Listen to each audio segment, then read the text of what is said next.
Moneybagg Yo got put on by Young Dolph, and Yo Gotti tried to take Moneybagg Yo from Young Dolph by offer him a deal right away behind Dolph's back one day before Dolph was supposed to really do that. And that's why the karma and everything has been coming back on them in CMG. That's why Ari and Moneybagg Yo just broke up and got a divorce. Like, she's taken everything that he owns, his house and everything, all the cars. That's why you see Moneybagg Yo dropping so many songs right now. He's trying to get back everything he just lost to Ari. And all of this goes back to why Moneybagg Yo took Finesse 2 Times Flow. They say he took his songs and everything like that.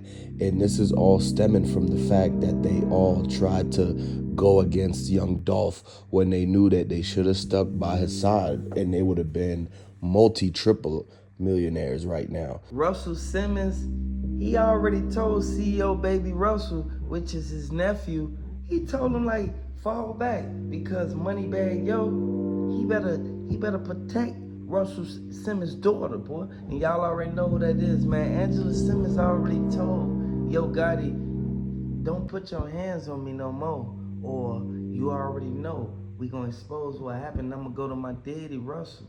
Russell, he already told baby CEO, we know what happened inside Makita. Them is the same people who told young Dolph he need to just realize he should have just got up out of that jam. He should have got up out of the cookie shop before anything even transpired. But we know for a fact that young Dolph transitioning led PRE to basically melt down, like break down, like at the end of the day, because at the end of the day, we know for a fact that it was too many females out there looking at it like, man, why is y'all doing that in front of us, man?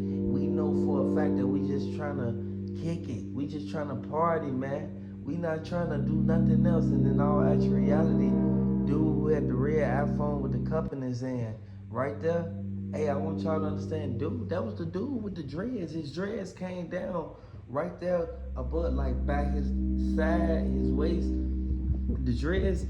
Boy, that's how they identified him. And once the police flashed their lights on him, that's when old girl and them walked past and they staring. Y'all know when somebody's staring at y'all. Y'all know when somebody look to the side and they eyes, the little black part in your eye is looking at the corner. Boy, old girl them like, you know what?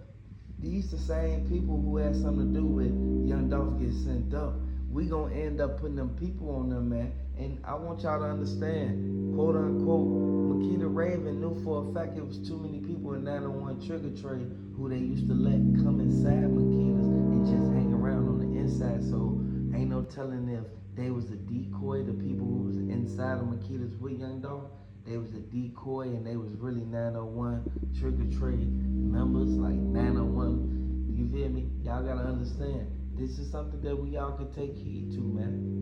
And they was trying to get Dolph to shoot dice before they went to the cookie shop. And when CEO Baby Russell slid to Memphis for Yo Gotti, and right after he did, he put his work in the streets, earned his stripes for CMG, and that's when Yo Gotti decided that he was gonna go ahead and put the plans in to propose to his sister, man. This whole thing is basically connected deep in fact that Russell Simmons does not want him to go to Memphis and do anything to get and intervene between the Young Dolph and the Yo Gotti beef and feud, man. Because one thing you gotta know is that it's a lot of outsiders looking into the fact of the situation and finally realizing that this whole entire thing was a setup anyways.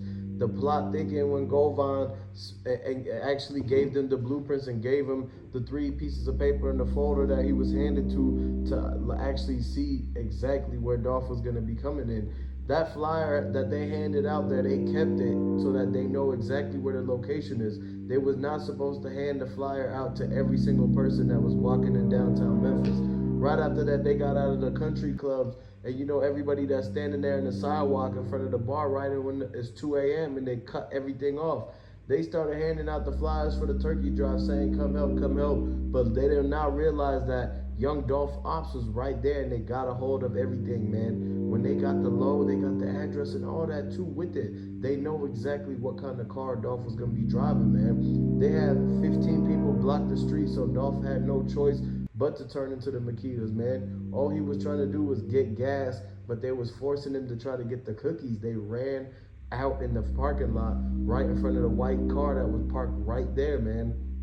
And that's how they knew to stall him, because if you look back to how they did it the first time, it was actually planned. They did it the same way. When Dolph was leaving, they got the guys to come and pull up and stop him so that Makita's Raven can run out with their phone and give him the cookies. So they try to do the same thing this time, but when Dolph went out the door, he seen the people in the white car pulling up. He knew that was Black Youngster's girlfriend, because she was right there with the dudes with the dreads, and at the last time that he seen him riding by. And so he turned around to go back into the cookie shop, and he rattled the door. They tried to lock the door, it jammed. Dolph pushed through and got in somehow. And then that's when they boom boom and everything like that happened, man. It was Dude bent down, he kneeled down, he started hitting the Drake. He instantly old girl, she started jumping. She instantly get up out of there. Next thing you know, dude with the red dreads, with the tips. Y'all gotta understand, the only reason he died is the tip of his hair red because he from North Memphis. Y'all know who from up there. They was jumping in the circle before they even started blowing, y'all. And I want y'all to really look at what's going on, because old girl who had the pink wig on, that was the main one who looked at it like, Shorty knew for a fact. She knew Black Youngster was in there, man. I want y'all to understand. That's why they started bobbing their head when they rolled past in the white car. Because this is something that we know. You can't never go in no cookie shop with no book bag. We know what you got in there. We already know that they got the poles in there, and old girl who hair was all the way down to her ankles, she had her hair like twisted up in braids. This is something that we all can pay attention to. And that same girl showed up to the turkey drive to divert Dolph and everything like that, because they switched up the location. They tried to get him to go over there. When they said that Dolph got hit up at a different spot, when he got out, he escaped.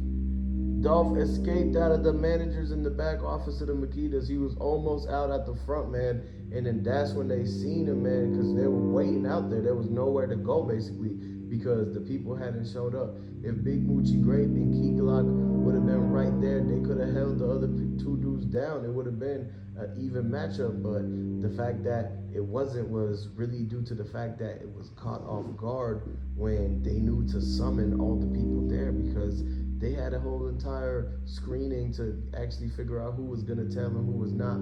So that's how they knew to add them into the whole actual thing. And then now, when it came out that they found the indictment papers listing every single person that was involved: Black Youngster, Moneybagg Yo Gotti, Glorilla, Big Moochie Gray, Key Glock, the laundromat managers, everybody at the Family Dollar that was in line.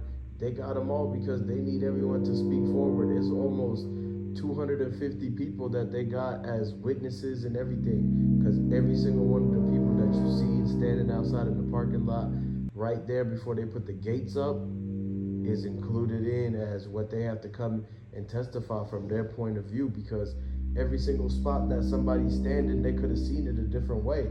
They might have been able to see the dudes that was crouching behind Maurice's car and right underneath, because at first they wasn't saying nothing because they thought it was the dude who be camping out right there trying to get his catalytic converter, but they didn't realize that it was the same guy in the sweatpants that was hiding right behind there. He had his hoodie down when he was crouching underneath the car, and it exposed. He had cornrows on, and he tucked his chain in, but before, when he put his chain out, it had the same exact number of the exact same amount of money that he got in the deal with Moneybagg Yo, man. And so they came back and they tested everything that was going on, and it came to be a direct match from what they recovered in the parking lot, man. And so what ended up happening is that the glass broke down, and they tested the glass and melted it back down and realized that the only way that the people was able to break it was from the inside. The forensics came back and showed, man, they put the metal detector up to the window and turned it on, and that's what caused it to break, because of the frequency that it gave off, man. one thing you guys gotta understand is that nothing that was used that you thought was used was really the one that broke the window. Everything was kind of because of the fact that Dolph almost escaped and that they had to get him before he got out and back into the C8. Then they had to make it look like it was a whole nother thing. So they got back in and had the 15 minutes, and they really got there and opened the hood and got the spark plugs out the car that was already parked there. And that's what they used to hit it with the metal detector and the spark plug at the same time. And that's what caused it to the whole thing to splatter. And it looked like the guys that came up dancing and shaking and moonwalking with the Drake was the ones that did it, because the whole time they put it in reverse, and it literally looked like the tiptoeing that it could have been a green screen from the community center, because that's where they say that Dolph was really headed to before somebody actually walked up behind him and really tried to clothesline him with an aluminum pole. And whoever the guy was who was in back of the dude with the Drake, he was moonwalking with the 30. I want you guys to understand. He had the 30 in his hand while he was moonwalking backwards. This is something that we all can really pay attention to and really open our eyes to the fact that things is not really what they thought it was, because it's showing out that it's not even real, you guys. Like, at the end of the day, man, we know for a fact, Young Dolph, he told them, we not gonna let y'all come up in here like this, boy. Big Moochie Great, you better block the door, because at the end of the day, we know for a fact that my brother Mark is doing, he gonna make sure everything's straight. So with that being said, straight drop, he hired the same lawyer that Yo Gotti used when he was fighting that case back in 2007. I want you guys to really look at what's going on, because this is what made me and Jay go so hard into basically striking a flame to getting the show on the road. We know everybody that was in that interrogation room, they was the main ones who told them, don't light up that match if you can't blow it out. This is a revolving door, and we have to really understand. This is why he went walking around Makita's, and he did a perimeter check to see if he was gonna find any evidence that would lead them back to, like, basically Young Dolph. Anything that happened inside Makita's, which points back to evidence to Big Moochie Grape or anybody if CMG. Like, I want you guys to really understand what's going on, because it was cutthroat what they did, but they knew for a fact these was the same people who Young Dolph said can't none of the people around him hang with BGE, or else they consider a op. Young Dolph didn't want to give Yo Gotti the song. That's what it's all over. And back in 2004, Young Dolph told Yo Gotti, like, man, we can make some money together, but you gotta basically let me get my own money, and we just sign other people. This was what was they plan, and Glorilla already said. Yo Gotti, he the one that put more people on than Young Dolph, but then when you really look at it, Young Dolph gave Big Moochie Great a $250,000 deal just to sign a PRE, because Big Moochie Great, he was still hanging right down from Makita's. Y'all gotta understand, they was standing at the gas station, and I know a lot of people used to say that Big Moochie Grape didn't ever change. Like them Jordans, he had the same Jordans on, man, for about 3 years, and they kept asking why would Big Moochie Grape even be out bad like that. But then as soon as he meet Dolph gave him that chain, and next thing you know, Big Moochie Grape kept asking Dolph, hey Dolph, can I please, hey, you feel me, can I please, like, get in the game, man? he instantly say, "Hey, big bro, I got you, big bro." So next thing you know, Dolph told Big Moochie Great, "Yeah, just make sure you keep like face this way." He hit him with the, "Hey man, I'ma ride with you in the car and I'ma teach you."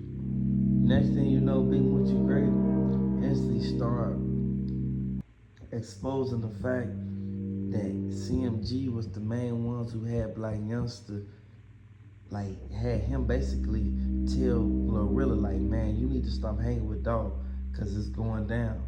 A lot of people sat back there and said like Glorilla was on her phone the whole time she was in Makita's.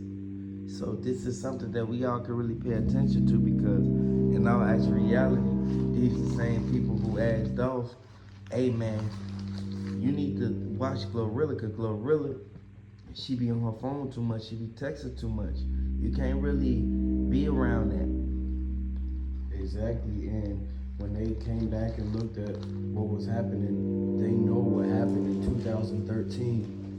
They know what they did, but it was left out of the reports because the opening statements came back and the witness did not want to testify because they did not want to move forward and cooperate. In Memphis, they do that a lot because of the fact that nobody wants to snitch and end up like Gunna, and no one wants to be known as the rat. That same even thing happened on both sides. Nobody told on each other. Dolph did not press the charges on Black Youngster and Yo Gotti in 2014. And in 2018, when they came with with the offer, and that's when the last time it was considered to be that they actually tried to do this setup. And so years went by, and so people thought that this was going to calm down and everything like that. That's why he thought it was safe to go back up to the cookie shop, because they knew that Big Jook and them weren't really going around like that at that point, because Yo Gotti's dad wouldn't let him go out past a certain amount of time since he was still staying with him and making sure that he kept eyes on him, because they know that they gotta just they gotta let everybody do what they gotta do. And so once they got back out into the streets and you see them riding, that's when they went up to the people with the white car and they said, "Hey, you want to be in on something? I got a lick for you, man. I'm gonna give you this much, that much." And Grove Hero detailed exactly the amount that it came up to. It was $40,000.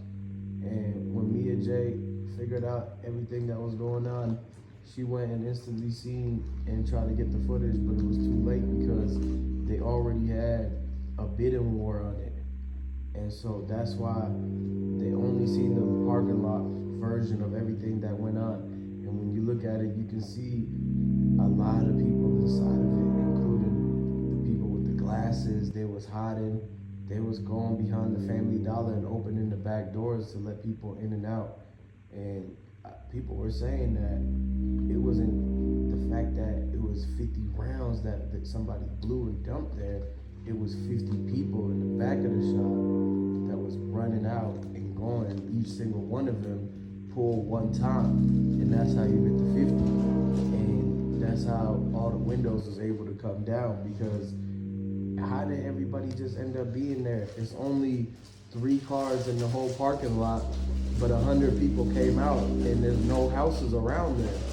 When the Bentley turned on Pecan Lane and went through those back streets, it was a lot of people who was outside that seen what was going on, and they instantly ran inside, because the last time that they seen that same car pass by, the guy that rolled the window down, they looked at it, he didn't look too nice, and they remembered him. When they showed the people that picture, when they brought him down to the station, it came back as they identified him as clearly Big Jook.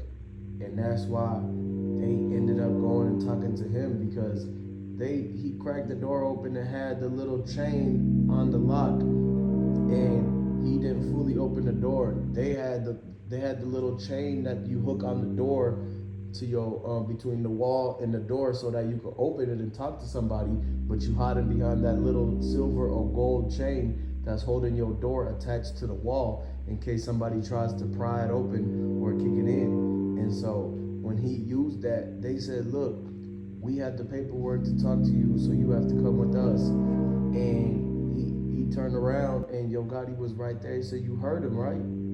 And so he told him to go down there and make sure not to mention his name. And so he ended up saying that at first that he didn't even know Yo Gotti was his brother. But then they turned around and showed him how they had him on footage running away from the fact that it was 3 people, not 2, inside of that white car. And everything came back to that Bentley truck. They seen him driving by because they zoomed in and was able to use the infrared to see through the tint. If anybody knows that they got the things and the tools that they use, because when you realize that they had the Sky Cop cam in Memphis, man, everybody knows that if you're driving around, if you actually down there and bend down to the scene, man, you would look up and you would see that the street signs got the Sky Cam cop footage on there, and that's how they're able to see through the tent. And when somebody run the red light, like how the Bentley ran the red light, the flash went off, and that's how it took that picture. How is it that somebody was standing on the roof with a camera to take that picture at that same exact time, man? That goes to show you that it was way more people that was right there than the list that came out that they was telling you about, because that list looked awfully short to be as what it came up to, because it was missing a lot of people that was redacted from it. It had black.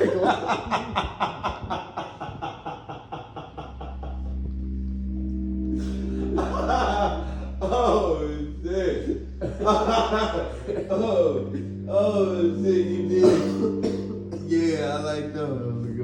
No, you can keep going.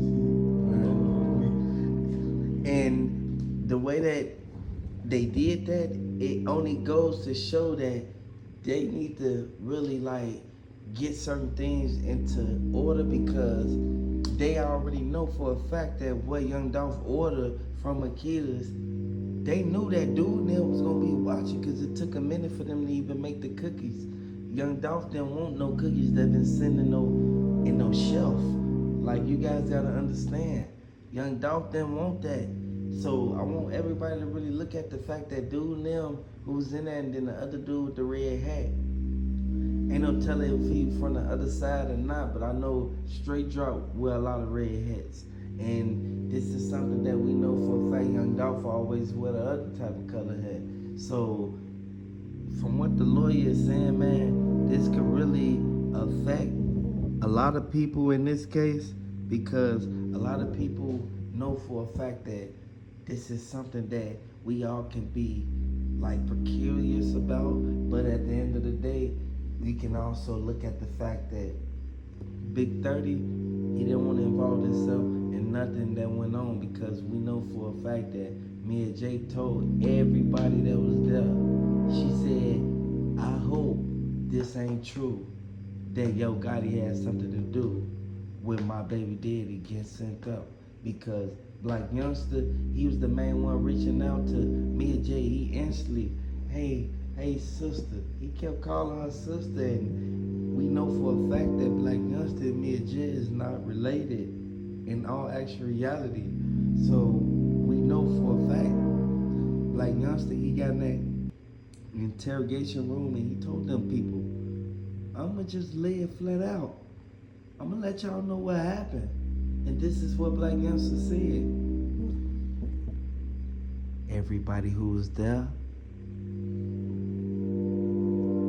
they know what happened with Dolph, because Makitas let me in. But we know for a fact that we gonna sit back and we gonna wait for Dolph to come all the way in. And there's already customers in the front, so y'all turn the cameras off?